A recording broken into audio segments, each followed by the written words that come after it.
Shalom, salam damai sejahtera bagi kita semua.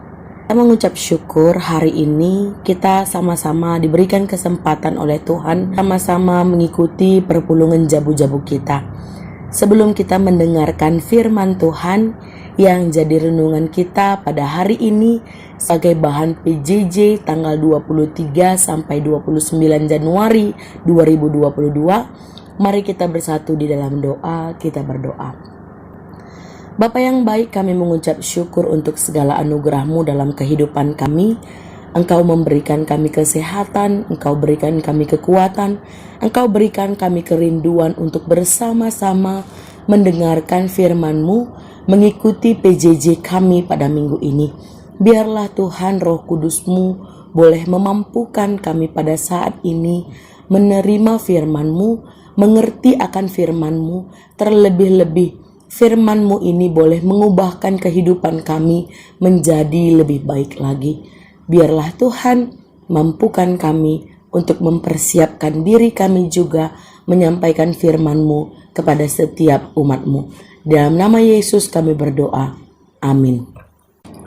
Saudara-saudari yang terkasih di dalam nama Tuhan Yesus Kristus, yang menjadi renungan kita untuk PJJ minggu ini diambil dari Kejadian 41 ayat 37 sampai 43. Berkata demikian bagi kita semua.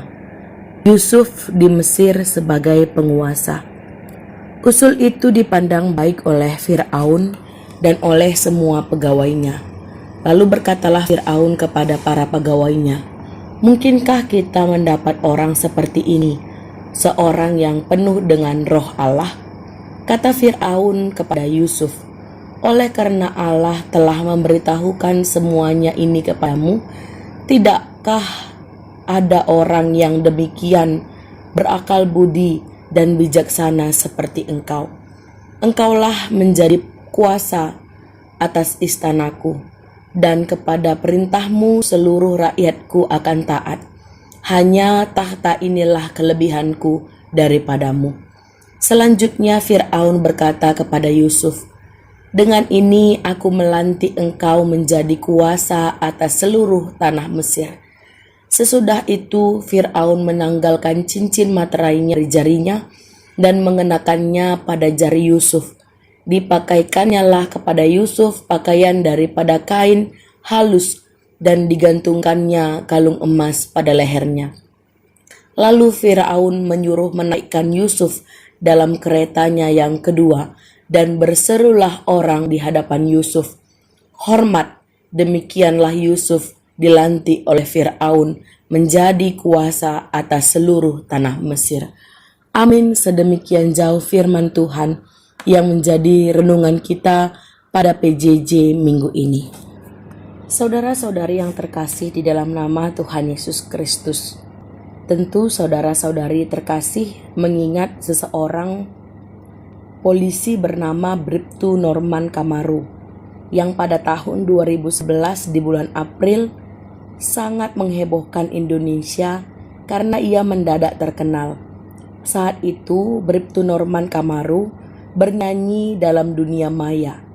Katanya cuman iseng-iseng, sekedar menghibur temannya. Tapi tanpa disangka-sangka dan tanpa perjuangan berat, ia dengan mudah menjadi terkenal. Orang-orang heran melihatnya bisa sukses dengan cara yang mudah seperti itu. Saudara-saudari terkasih di dalam nama Tuhan Yesus Kristus, tentu kita terkesan dengan Yusuf yang telah sukses menjadi pemimpin, bahkan sukses menyelamatkan Mesir dari kelaparan. Tapi ini hanya sebagian cerita kesuksesannya. Yusuf justru mengalami penderitaan. Tuhan telah membentuk pribadi Yusuf menjadi pribadi yang taat kepadanya, dan telah dilewatinya dengan segala pergumulan, cobaan, godaan, masalah dalam kehidupannya. Dalam hal ini, dia tidak pernah menyangka untuk menjadi pemimpin yang sukses. Ia hanya dengan taat melayani Tuhan dan memberikan yang terbaik bagi Tuhan.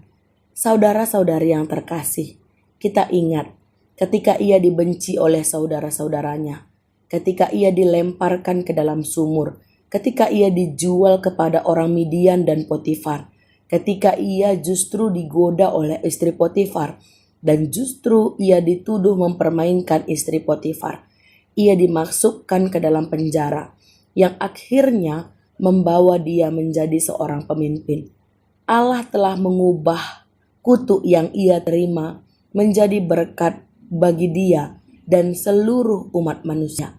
Allah telah membentuk Yusuf, dan Yusuf telah belajar taat untuk menyatakan pekerjaan Allah bagi Mesir dan seluruh umat manusia.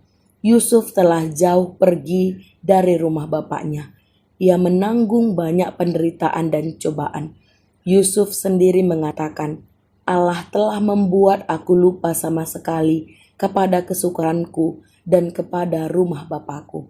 Seperti sang anak meninggalkan bapa yang mengasihi dia untuk mengorbankan dirinya bagi manusia. Saudara-saudari yang terkasih, inilah hal pertama, yaitu membiarkan Tuhan menata dan membentuk kita. Menyerahkan totalitas kehidupan kita hanya kepada Allah. Membiarkan perintah Allah menjadi dasar hidup kita. Allah lah satu-satunya yang bekerja dalam diri kita untuk kebaikan kita dan untuk kebaikan orang lain. Tidak mungkin dapat kita melayani jika belum membentuk diri kita dengan belajar taat kepada kehendak Tuhan. Intinya adalah pelayanan yang kita kerjakan bukan semata-mata karena diri kita, tetapi Tuhan yang bekerja melalui kita. Dan dengan demikian, dalam melaksanakan tugasnya, ada beberapa hal yang bisa kita pelajari dari sikap Yusuf. Yang pertama, ada kesadaran bahwa Tuhan yang bekerja melalui kita dan pemberian diri dalam pelayanan kita.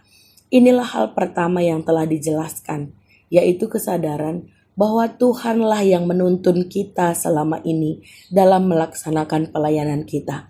Dengan kesadaran demikian, kita akan membiarkan Tuhan yang bekerja membentuk dan menata kehidupan kita menuju keselamatan dan mengabarkan keselamatan bagi orang lain. Yang kedua, kita belajar juga dari sikap Yusuf untuk mengkoordinir atau melihat, memantau, merasakan, bekerja untuk menikmati hasil. Ketika kita telah dibentuk untuk sadar bahwa Tuhan yang tetap bekerja melalui kita dan motif kita menjadi benar dalam pelayanan, serta kita telah memberi diri kita untuk dipakai Tuhan, inilah saatnya kita bergerak bersama Tuhan, membiarkan Tuhan bekerja melalui kita untuk mendapatkan hasil. Maka Yusuf harus mengkoordinir dengan melakukan perjalanan mengelilingi Mesir, mengecek hasil-hasil daerah yang dimiliki masyarakat Mesir. Banyak kita sebagai hamba Tuhan hanya tertuju kepada hasil pekerjaan tanpa mau melihat dan terlibat dalam proses pencapaian hasil itu. Tidak ada pertanian tanpa terlebih dahulu dibajak, ditanami, disiram, dan dipupuk. Saudara-saudari yang terkasih, yang ketiga, kita juga belajar bagaimana melihat hasil akhir, bahwa tujuan Allah untuk kesejahteraan dan keselamatan seluruh umat. Metode pengumpulan hasil ini di tiap-tiap daerah memang metode yang sangat baik. Setiap orang menjadi terlibat dalam pertahanan ekonomi bangsa secara bersama-sama dan cara yang efektif untuk mempertahankan hidup bangsa, agar mereka hidup dalam teraturan dan tidak boros, tetapi menyisihkan untuk bahaya yang akan datang. Dalam pengumpulan hasil hasil yang dibuat Yusuf tidak bermaksud untuk kepentingan kalangan pemerintahan. Apa yang telah dibuat ini untuk kepentingan masyarakat dan kesejahteraan seluruh bangsa Mesir, bahkan dari luar Mesir datang menikmati hasilnya. Besarnya kemurahan Allah terlihat ketika hasil yang telah dikumpulkan tidak hanya dinikmati oleh bangsa Mesir, tetapi tujuannya yang dilakukan Allah sebenarnya kepada seluruh umat. Walau maksud penyelamatan ini dimulai dari Mesir. Karena Yusuf mengumpulkan hasil-hasil itu dari rakyat, maka akan dipakai juga untuk kesejahteraan rakyat. Yang diambil dari umat juga harus kita pakai untuk melayani Dia. Saudara-saudari yang terkasih di dalam Tuhan Yesus Kristus, biarlah tema kita pada tahun yang lalu, tahun 2021, bagaimana orang muda yang menjadi berkat, bisa kita evaluasi bagaimana kita memakaikan tenaga, memberikan kesempatan bagi orang-orang muda, khususnya permata-permata GBKP atau Moria Mamre yang masih baru, untuk boleh ikut ambil bagian dalam pelayanan. Biarlah tahun pelayanan 2021 tidak berakhir ketika akhirnya 2021 ditutup. Tetapi apa yang sudah kita lakukan, kita evaluasi dan kita teruskan di tahun 2022 ini. Biarlah seperti Yusuf yang juga diproses oleh Tuhan menjadi berkat bagi Mesir, bagi orang-orang Israel. Demikian juga kita sebagai orang percaya bisa diproses oleh Tuhan, mau ikut prosesnya Tuhan untuk boleh juga menjadi berkat bagi sesama. Amin. Kita berdoa. Bapa yang baik, kami mengucap syukur untuk firman-Mu yang kami dengar hari ini, untuk bersama-sama mengevaluasi sasaran program GBKP tahun 2021 yang lalu. Ajari kami boleh terus berproses mengikuti kehendak-Mu dan melakukan perintah-Mu dalam kehidupan kami, sehingga kami sungguh-sungguh terus mau melakukan apa yang Tuhan mau dalam kehidupan kami, melayani Tuhan, taat akan firman Tuhan. Kami yakin dan percaya suatu hari nanti kami akan menerima hasilnya.